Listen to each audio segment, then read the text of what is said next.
demand.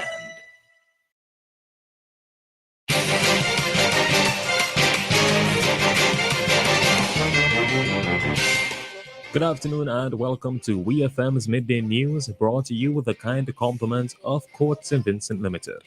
Pick your daily reward from the Quartz Ready Cash Money Tree. Every customer is a winner with every loan of $3,000 or more from Quartz Ready Cash. Plus, you get to enter to win a weekend for two at Sandals. No deposit, no collateral needed. All you need is your ID, proof of address, pay slips, job letter, and two references. Visit your nearest Quartz or Ready Cash location today or apply online at www.quartz.com. Get more for 2024 with Quartz Ready Cash. We are ready when you are. Conditions apply. Welcome back to WEFM's Midday News, brought to you with the kind compliments of Court St. Vincent Limited. I am your presenter, Rajiv Providence. First, on the local scene, President of the St. Vincent and the Grenadines Teachers Union, the SVGTU, Oswald Robinson, has refuted the claims made by challenger to his presidency, Nicole Martindale. Ms. Martindale, during a call to WEFM's Issue at Hand program, raised several issues that she has with the current leadership of the union. In particular, she raised the issue of teachers dismissed as a result of the government's vaccine mandate not receiving money pledged in support of them. We hear more from Ms. Martindale. Permit me to go back to that telethon that we would have had, that telethon that was hosted by the NDP, trying to get some money for the dismissed teachers. So I believe about approximately $20,000 was pledged. The union, the SVGTU, we got $1,800 from that. And I want the dismissed teachers to listen. That money was not given to the dismissed teachers as promised. So when you say you're standing for a particular group of people and you reassure them that this is what I'm going to do for you and get for you, and you don't give it to them, that's problematic. That says something. Mr. Robinson, while speaking at an emergency press conference held after Ms. Martindale's radio appearance, explained why the money received by the union had not been dispersed to dismissed teachers, refuting claims of a lack of transparency, as well as highlighting the assistance the union has provided to teachers in their time of difficulty. We hear more from Mr. Robinson. If what is being quoted in the papers is correct, if it is $1,800 received and we have 212 teachers dismissed, you do the maths. Each teacher would get approximately $8.49. So the executive decided it doesn't make any sense give that. Leave somebody from Northwind or North Leeward, the Grenadines, and come up on the mainland to get $8.49. So it was the executive that made a decision, put that money aside until we're able to attract other funds to give to our teachers. It must be known that the St. Vincent and Grenadines Teachers Union has been coming to the assistance and supporting the teachers who are this in many, many ways, because we took a holistic approach in which we provide support. We provided monetary support to our teachers. We gave each teacher $250, amongst us to about $53,000. That was President of the St. Vincent and the Grenadines Teachers Union, Oswald Robinson. Mr. Robinson noted that following that initial $250 payment to the dismissed teachers, another payment was rolled out, as well as made mention of other forms of support that were administered, such as food packages, psychosocial support, and more. He said that it was unfortunate that claims of lack of transparency on the union's part had been put into the media, but assured the public that all funds in the SVGTU's accounts are efficiently audited. The Pan Against Crime 16th anniversary concert is set to take place this weekend.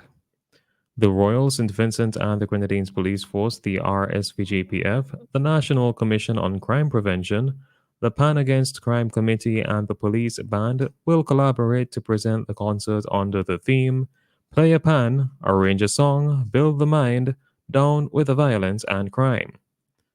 The event will take place on Sunday, March 3rd, 2023 at the South Rivers Playing Field, commencing at 5 p.m. The occasion will also see the launch of the Overland, Chapman's, Park Hill, and Diamonds Police Youth Clubs. The Pan Against Crime initiative was conceptualized by Prime Minister and Minister of National Security Dr. Ralph Gonsalves in conjunction with the RSVGPF. The initiative was launched on February 20th, 2008, to use the Steel Pan instrument to engage young people to steer them away from criminal activities. Still on the local scene, local business operators and potential business owners will be afforded the opportunity to be sensitized about the ins and outs of doing business through a virtual workshop. The training, dubbed Unpack the OAS Women's Economic Empowerment Business Formalization Toolkit, is designed to empower women led and owned businesses in St. Vincent and the Grenadines. The virtual workshop will take place on Tuesday, March 5th from 6:30 p.m. to 7:30 p.m. According to a press release from the Center for Enterprise Development, the CED, the toolkit was created under the OAS WEE project for each participating Eastern Caribbean country and was launched last November. The CED's training and education coordinator, Ms. Keisha Phillips, said that although the project is women focused, the business formalization toolkit is for anyone who is in business or aspires to start their own business. Interested persons can visit CED's pages on Facebook, Instagram, or LinkedIn to register or contact CED for more information at 451 2235 extension 210. On to news in the region. The Bermuda Cancer and Health Center BCHC has welcomed the publication of the island's first national plan to combat cancer through prevention, early detection, and treatment, describing it as a significant advancement in Bermuda's healthcare landscape. A BCHC spokeswoman said that embracing this plan propels Bermuda towards a brighter future, characterized by enhanced quality of life and a reduction in the toll taken by cancer. Cancer accounts for about 1/3 of all deaths on the island, and BCHC Medical Director and Clinical Oncologist Dr. Chris Fosker welcomed the National Cancer Control Plan NCCP for 2024 to 2030. The plan was initiated in 2020 and it suggests a holistic approach emphasizing prevention, early detection, treatment, survivorship, and palliative care, while advocating for collaboration across various sectors, including governmental bodies, non governmental organizations, and healthcare professionals. Supported by Bermuda's Ministry of Health, the NCCP aligns with the Bermuda Health Strategy 2022 to 2027 vision of fostering healthy people in healthy communities and promoting equitable access to health services. Two teenagers are the Bahamas' latest murder victims. The Royal Bahamas Police Force reported the boys were in the backyard of a residence in New Providence when two gunmen entered the property just after 6 p.m. Monday and began shooting. The first victim, aged 16, suffered multiple gunshot wounds to his upper torso.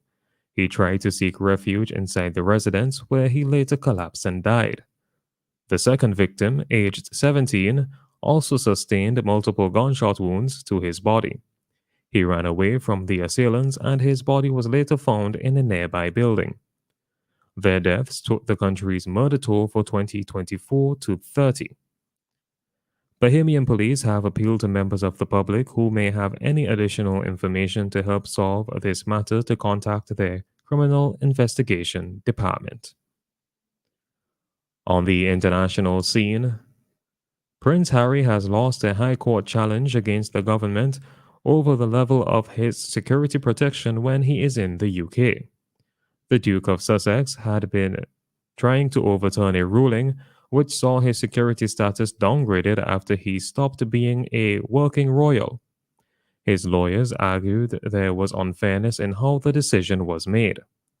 The Home Office previously said his security was decided on a case-by-case basis.